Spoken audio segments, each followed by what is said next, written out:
அன்பார்ந்த ஸ்ரீ குபேரன் டிவி நேயர்களுக்கு கிருஷ்ணன் ராஜகோபாலன் காலை நல்வணக்கத்தை அறிவித்துக் கொள்கிறேன்.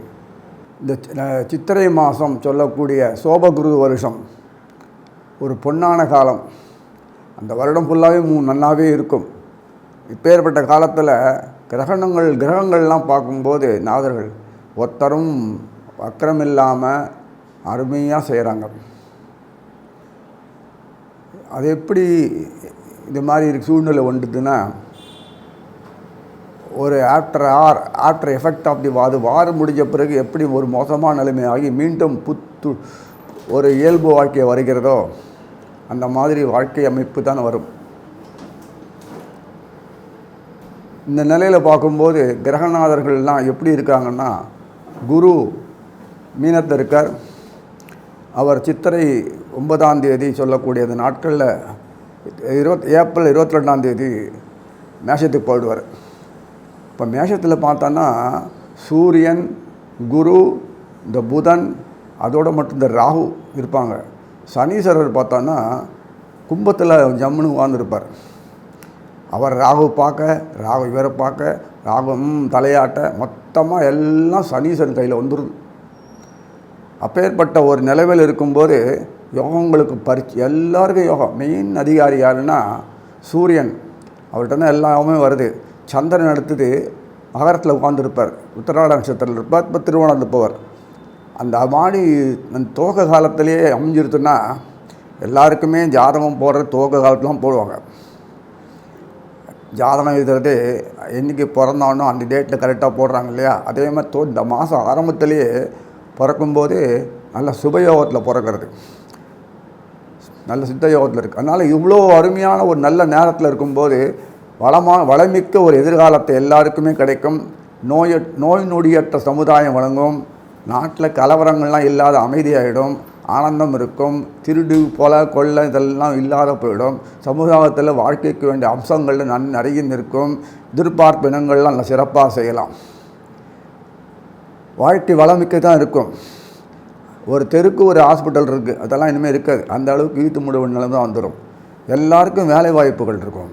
எல்லாருக்கும் சுயமாக செய்யக்கூடிய வேலை வாய்ப்புகள். எல்லாருமே முதலாளிகள் தான், எல்லாருமே தொழிலாளிகள் தான். அது எப்படின்னு கேட்காதீங்க. சுய தொழில் எல்லாருக்குமே சிறப்பாக இருக்கும். அப்படியே பகுதி நேர தொழில்களாகவும் இல்லைன்னா வேறு ஏதாவது இண்டிபெண்டன்ஸ் செய்யக்கூடிய செல்ஃப் ஸ்டைல் எம்ப்ளாய்மெண்ட்டாகவும் அது 4 பேருக்கு தானம் கொடுத்து டீம் ஒர்க்காக பண்ணக்கூடிய அளவுக்கு தான் எல்லாருக்குமே ஜீவன வாய்ப்புகள்லாம் இருக்குது. அந்நிய தேசத்தில் போய் சம்பாதிச்சு இங்கே வந்து போட்டு சொத்துக்களை சம்பாதிக்கிறது காலம் இப்போ மறைஞ்சு போயிடும். அதனால் நம்ம நாடு நம்பர் 1 இந்த பொருளாதாரத்தில் முன்னேறி நிற்கக்கூடிய ஒரு துவக்கம் ஆரம்பிச்சிருச்சு. Expectation for anything from anybody அது இந்த பூமியில் மட்டும்தான் நடக்கும், வேறு எங்கேயும் கிடைக்காது. அதனால் இப்போ உலகமே நம்மளை பார்த்த மூக்கில் வர வச்சு நம்மளை எதிர்பார்த்து நிற்கும். அப்படி ஒரு காலம்னா சித்திரை மாதம். அப்படி இருக்கும்போது சித்திரை மாதத்தில் கிரகநாதர்கள் பார்த்தோன்னா அந்த சூரியன், புதன், அவர் கூட ராகு உட்கார்ந்துருப்பார் இல்லையா? அப்புறம் குருவும் உட்கார்ந்துருப்பார். இந்த புதனும் செவ்வாயும் ராசி பரிவர்த்தனை பண்ணிப்பாங்க. அப்பேற்பட்ட சன்மையில் இருக்கும்போது அந்த நிறத்துக்கு சுக்கிரன் இந்த 20ஆம் தேதி தான் போவார், சித்திரை தான் போவார். அதை பற்றி கவலை இல்லை. அதுக்கு பிறகு மாத கடைசியில் தான் கடகதி செவ்வாய் போவார். இப்படி ஒரு அமைப்பு தான் இருக்குது. ஒரு கிரகம் மக்கரம் இல்லை. நீச்சம், உச்சம், அச்சம், மங்கி போய் இது பார்க்குறது அது பார்க்குறது தெளிவாக இருக்காங்க. எல்லாருமே நல்லா சிறப்பாக செயல்படுறாங்க. இது போது நம்ம வாழ்க்கைக்கு நம்மளுடைய அத்தனை சக்திகளும் திரண்டு வந்து நமக்கு ஊக்குவித்த மாதிரி என்கரேஜ் பண்ணி நம்மளை சிறப்பாக செஞ்சதுதான். அவர் அயற்சி, நோய், விழாப்படி, வருத்தம், பின்னடைவு இதெல்லாம் ஒன்றும் இல்லாத எல்லாமும் சூழ்ந்து நமக்கு காப்பாற்றி கரை தேக்கிற அளவுக்கு தான் இந்த மாதம் ஃபுல்லாக இருக்குது. வாழ்க்கையில் தொய்வு கிடையாது இனிமேலாம். அதனால் வாழ்க்கையில் எல்லாரும் ஒழுந்த சொல்லி நீ ஒவ்வொரு ராசி பலனாக பார்க்கலாம். அன்பார்ந்த மிதுன ராசி நேயர்களே, உங்களுடைய சம்பந்தப்பட்ட இனங்கள் எல்லாமே புதன் தலைவர், ராகுகேதுகள் எஸ்கார்ட். உங்களுக்கு இருக்கும் இந்த சுக்கிராச்சாரியர் முக்கியம்.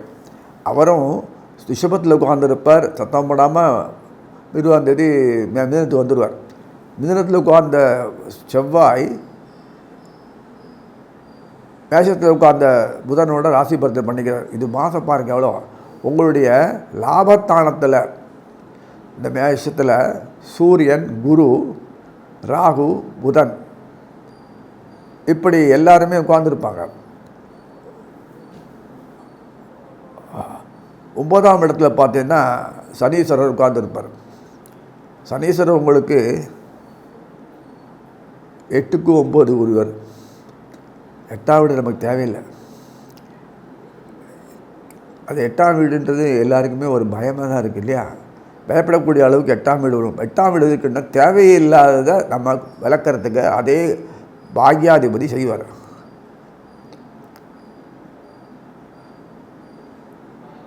10ஆம் வீட்டில் உட்காந்துருக்கார். இப்போ அந்த அந்த சொல்லக்கூடிய கும்பத்தில் 9ஆம் வீட்டில் உட்காந்துருக்கார். கும்பத்தில் பாக்கியத்தில் உட்காந்து சனீஸ்வரர் என்ன பண்ணுறார்? தொடர்ந்து ராகு பார்க்குறார், தொடர்ந்து குருவை பார்க்குறார். இப்போதைக்கு ராகு இன்னும் அங்கே தட்டு நகரமாட்டான், கவலையே இல்லை உங்களுக்கு. புரட்டாசி மாதம்தான் இந்த சோபங்கிருத வருஷத்தில் போவார் மீனத்துக்கு. அது வரைக்கும் உங்கள் ராஜ்யம்தான். வியாபாரத்தில் நீங்கள் நம்பர் 1 என்றைக்குமே இல்லை, எல்லா காலத்துலேயும் உண்டு. இப்போ கேட்கவே வேணாம். இன்டர்நேஷ்னல் லெவலில் எல்லாம் 0 அணைச்சி நம்ம நாடை நம்புறதுன்னா அது யார் காரணம்? இந்த கிருஷ்ணன் தான் புதன். அப்பேற்பட்ட புதன் உங்கள் சம்மந்தப்பட்ட மிதுனத்தில் இருக்கும்போது கேவலே இல்லை. சூரியன் லாபத்தில் உட்காந்துருக்காரு பாருங்க. அப்பேற்பட்ட சூரியன். சந்திரன் எங்கே உட்காந்துருக்காருன்னா அஷ்டமத்தில் உட்காந்துருக்கு, உத்திராடம் திருவோணத்தில். ஏன் அப்படின்னா 2ஆம் வீட்டு அதிகாரி அது. 2ஆம் வீட்டுக்கும் அஷ்டமத்துக்கும் தொடர்பு உண்டு. அதனால் உட்காந்துருக்கார். அங்கேருந்து உட்காந்துட்டு அப்புறம் உடனே ஒரு நாளில் மேலே போய்டுறார். அது வேறு விஷயம். கும்பத்துக்கு போயிடுவார். சந்திரனை வச்சு பார்க்கவே வேணாம் நம்ம. ஆக மொத்தம் அன்றைக்கி யோகத்தை கொடுக்குறாரா சூரியனோடு உட்காந்துட்டு. சூரியனுக்கு ஒரு கேந்திரமா ஆல்ரைட் நமக்கு யோகம் கிடைக்கிறது. கேந்திரத்தில் வரும்போது தான் யோகம் உண்டாகும். அதே சமயத்தில் இத்தனை யோகம், சூரியன் குரு, சூரியன் சந்திரன் வாழ்க்கை 10, அதுக்கு இப்படிலாம் இருக்குல்ல, புதன் இருக்கார். ஸோ எப்பேற்பட்ட யோகம், அறிவு, ஞானம் சும்மா தெளிவாக இருக்கும். ஒரே ஒன் ஸ்ட்ரோக்கு நீங்கள் எங்கேயுமே பார்க்க தேவையில்லை. இவர் இப்படி தான் ஞானம் இப்படிலாம் வரணும். பிஸ்னஸ் மேனுக்கு எப்போதையும் மற்றவன் எவன் முட்டாள் இருக்கான், முட்டாளாக்கப்படுறான்னு பார்க்கணும். மற்றவன் முட்டாளாக்குறது வரைக்கும் தான் நம்ம காசு. அவன் அறிவாளியை இருந்துட்டு நம்ம பழப்பு காலியாகிடும் அப்படின்னு அவன் அப்படியே மைண்டை செட் பண்ணியிருப்பாங்க பாரு. என்னமா இருக்குது அந்த சுச்சுவேஷனில் இருக்கும்போது. இன்டர்நேஷ்னல் லெவலில் இது வரைக்கும் இல்லாத அளவுக்கு அந்த எஃப்என்டோ, இந்த ஃபாரின் எக்ஸ்சேஞ்ச் இல்லை, ஃபாரின் எக்ஸ்சேஞ்ச் ஏர்னிங்ஸ் இருக்குது பார்த்தீங்களா? அதெல்லாம் பண்ணுறாங்க இல்லையா? அந்த ஃப்ரைட் சிஸ்டம் எல்லாம் இருக்குது இல்லையா? அந்த சிஸ்டத்தில் எல்லாமே சம்பாதிக்கிற லாஜிஸ்டிக் சர்வீஸ் எல்லாம் இருக்குல்ல, அதெல்லாம் பெரிய கோடீஸ்வரன் தான். இப்போது சாதாரண சின்னவாக அதில் உட்காந்தவங்க கூட இந்த பொட்டி இந்த வச்சுன்னு ஆர்டர் பிடிச்சி ஆட்டோமேட்டிக்காக கமிஷன் ஏஜென்ட் சம்பாதிச்சு பெரிய கோடீஸ்வரன் ஆகலாம். அவ்வளோ. ஏன்னா எல்லா சேவைகளும் இங்கே இருந்தால் வெளிநாட்டுக்கு போகக்கூடிய சூழ்நிலை அமைஞ்சிருத்து. மணி வேல்யூ 0வாக எடுத்து மற்ற கண்ட்ரிக்கெலாம் நம்மகிட்ட தான் வாங்கி இதுக்கு வேல்யூ வைக்கணும். அவங்க அப்படி தான் இருக்குது. அதனால் இதை பார்க்கும்போதில் நமக்கு கொண்டாட்டம் தான். நமக்கு கோடீஸ்வரன் நம்மகிட்ட பிச்சை எடுக்கிற அளவுக்கு ஆகிடுது. அப்படின்னா என்ன அர்த்தம்? அதான் அதுக்கு மேலே எக்ஸ்பிளைன் பண்ணலை. நீங்கள் தான் ராஜா. இன்னுமே நல்லா சம்பாதிக்கலாம், டீம் ஒர்க்காக பண்ணலாம், குடும்பமே பெரிய டீம் ஃபார்மாக இருந்து சம்பாதிக்கலாம். படிப்புக்கும் அது சம்மந்தமே கிடையாதுன்னு சொல்லிடுறேன். இத்தனை நாளாக எத்தையோ படிச்சுட்டு குவாலிஃபை பண்ணி வேலைக்கு அப்ளை பண்ணி இந்த குவாலிஃபிகேஷன் அதெல்லாம் கிடையாது. இனிமேல் நீங்கள் 4 பேருக்கு வேலை கொடுப்பீங்க. அறிவு, வியாபாரம் நாலேஜ் இருக்கா, அந்த விஷயாந்திரம் இருக்கா, நெட்வொர்க்கில் படித்து சர்டிஃபிகேட் வாங்கிக்க, முடிஞ்சு போச்சு. அவ்வளோதான். அட்டேஷன் வியாபாரம் தகுந்த மாதிரி, பிஸ்னஸ் தகுந்த மாதிரி படிப்பு இருக்கணும். மொழி, எத்தனை மொழி உங்களுக்கு பேசுவீங்க? எப்பா, நமக்கு வேண்டியது வியாபாரம். மொழி நல்லது. எவ்வளோ விஷயங்கள் தெரிஞ்சுக்கலாமோ அவ்வளோ தெரிஞ்சுக்கலாம். ஸோ ஒரு மொழி வச்சு இது பண்ண முடியாது. எத்தனை எல்லாருக்கும் காலத்துலேயும் கெட்டிக்காரனாக இருப்பாங்க. பொழுதுபோக்கு அம்சத்துலேருந்து எல்லாத்துலேயுமே சகலமே அதில் தான் வியாபாரம் பண்ண முடியுமா? பணம் கிடைக்குமா? இப்படியே மணி மைண்டாக ஃபுல்லாக போகும். போக போக்கியத்துலேருந்து எல்லாம் இருக்கும். கல்யாணம் பண்ணிக்கிட்டு கூட தனக்கு ஏற்ற மாதிரி அமைப்பு மட்டும் இல்லை, தன்னுடைய ஸ்டேட்டஸ் தகுந்த மாதிரி என்னென்னு எதிர்பார்க்க முடியும் அதில் தகுந்த மாதிரி பொண்ணை தேர்ந்தெடுப்பீங்க. நீங்கள் அவ்வளோ சுலமாக நீங்கள் பொண்ணை தேர்ந்தெடுக்க மாட்டீங்க. அதே பிள்ளைங்களும் அப்படி இல்லை, பொண்ணுங்களும் அப்படி இல்லை. தனக்கு தகுந்த இப்படி தான் அந்த காலம் போகிறத உட்காந்து ஜாதகத்தை பார்த்து அப்படி காலம் போயிடுது. இப்போது அதுக்கேற்ற மாதிரி ஜாதகம் அமைச்சிக்க வேண்டுவாங்க. இப்படி தான் வெரி ஃபாஸ்ட்டு. குழந்தைகள் வந்து நம்ம பார்த்து வளர்த்து ஆளாக்கி கொண்டு ஒரு நிலைமை ஒரு காலம் போடுத்து இனிமேல் மிதுனத்தில் ஆகும்போது நம்ம கை கட்டி வாய் கட்டி அவர் சொல்கிறத கேட்கக்கூடிய ஒரு காலம் தான் இப்போது. அப்பேற்பட்ட நிலைமை தான். ஏன்னா அவங்க சம்மந்தப்பட்ட குருவானவர் கலத்திரம், அவர் தான் 10ஆம் வீட்டு அதிகாரி, 7ஆம் வீட்டு அதிகாரி கலத்திரம். 7க்கும் 10க்கும் தொடர்பு நிறைய உண்டு. பிஸ்னஸ் மேன் ஆங்கிளுக்கு சொந்தப்பட்டு 10ஆம் வீடு பிஸ்னஸ் கர்ம சம்மந்தப்பட்டது மட்டுமில்லை, all kind of business activities ஃபுல்லாகவே 10th தான். அது திரிகோணமும் இல்லை, இதுவும் கேந்திரமும் இல்லை, ரெண்டும் புது. அதை எப்படி அதேமாதிரி அங்கே இருக்க குருவானவர் சத்தம்னா லாபத்தில் உட்காந்துட்டார், சூரியனோட உட்காந்துருக்கார். இந்த மாதம் சந்திரனோட கேந்திரம், அதே சமயத்தில் செவ்வாய் புதன் ராசி பரிவர்த்தனை, இப்படி ஒரு அமைப்பு. இதெல்லாம் யாருக்கு? செவ்வாய் கொஞ்சம் டைப்பானவர் தான், 6ஆம் வீட்டு அதிகாரி. அதே சமயத்தில் அவர் பார்க்கும்போது லாபஸ்தானாதிபதி, மறைவு ஸ்தானாதிபதி. அது சம்மந்தப்பட்ட சத்தம் போடாமல் செவ்வாயும் புதன் ராசி பரிவர்த்தனை 50-50. எப்போ மொத்தம் பகையாளி இருக்கணும்னா உறவாடி கெடுக்கிற மாதிரி தான் அந்த அமைப்பில் செவ்வாயும் புதனும் சேர்ந்துட்டாங்கன்னா ஒரு ராசி பரிவர்த்தனை பண்ணிருக்காங்கன்னா, எலியும் பூனையும் மாட்டின்ட்டு எலியும் பாம்பு மாட்டுச்சுங்களேன். எலியும் பாம்பு மாட்டின கேஸு கூட விட்டு உள்ள வந்து சாப்பிடுமே, அது மாதிரி அமைப்பு தான். தப்பிச்சிக்கிற வரைக்கும் தான் அந்த எலியும் அதே மாதிரி தான் இருக்கும். அப்பேற்பட்ட எப்படிலாம் வியாபாரத்தை எப்படி போட்டியில் பண்ணால் காம்படிட்டிவ் ஆக்டிவிட்டிஸில் நம்பர் 1 நீங்கள். கீழ் லெவலில் ஓட்டப்பந்தயில் ஓடுற மாதிரி முன்னாடி கடைசியாக வந்தீங்க, மெதுவாக முன்னாடி வந்தீங்க. அதே மாதிரி ஒவ்வொரு ஃபீல்டுலேயும் நீங்கள் எஸ்டாப்ளிஷ் பண்ணிவிடுவீங்க. பிரமாதமாக இருக்கும். உங்களுடைய திறமையை இந்த மாதத்தில் நீங்கள் பார்க்கலாம். எனக்கும் இந்த அளவு திறமை இருக்கான்னு அது காலர் ஒத்திக்கலாம். அவ்வளோ அளவுக்கு திறமை. எப்பேற்பட்ட உங்கள் நடி பணிந்த பின்னாடியே உங்கள் குழந்தைகளும் வாரிசுகளும் அப்படியே வரும். இது எப்படி? இது ஒரு வீட்டில் ஒரு குழந்தைகள் பிறந்தோன்னா அது வாட்டு எங்கேதோ அது வேலையை பார்த்துட்டு இருக்கும். தவிர அப்பா குழந்தை ஃபேமிலி எப்படியோ அதே மாதிரி பணியில் குழந்தைகளும் வளர்ந்து வரும். ஆனாலும் பொண்ணு எல்லாமே ரொம்ப ஆச்சரியமான முறையில் தான் இந்த தாட்டி உங்களுக்கு பொறுத்த வரைக்கும் அமைப்பு கொடுத்துருக்காரு. பிரமாதமாக இருக்கும். வாழ்க்கையில் ஒளிவிளமான ஒரு காலத்தை உண்டாக்கியாச்சு. நீங்கள் உண்டாக்கியாச்சு. உங்களுடைய ஒரு ஒளிவு அதில் ஏகப்பட்ட பேருக்கு நீங்கள் அரசமரம் ஆலமரம் போல் நீங்கள் இடம் கொடுக்குறீங்க. அவ்வளோதான். இந்த மாதத்தில் எல்லாத்துலேயுமே குறை சொல்லவே முடியும். நானும் பார்க்குறேன், சொல்லலாம்னு பார்த்தோன்னா ஒன்றுமில்லை. ஏன்னா ஒரு கிரகம் வக்கரம் இல்லை. ராவோடு சேர்ந்துன்னா பொதுவாக அஸ்ட்ராலஜி பொறுத்த வரைக்கும் எல்லா கிரகம் நாசமாகிடும். துஷ்டங்கிட்ட போய் அவனா வேலை செய்ய முடியுமா? நல்ல பேர் வாங்க முடியுமா? அவன் சிரிக்கிறான்னா சிரிக்கணும், நான் சிரிச்சா அப்படின்னு அழணும். இப்படி தான் அவனுக்கு சொல்கிறபடி நான் எப்படி போகிறதோ மனசு அப்படிப்பட்ட இந்த ராகு கேதுக்களுடைய அமைப்பு எல்லா காலத்துலையும் எல்லாம் அப்படி தான்.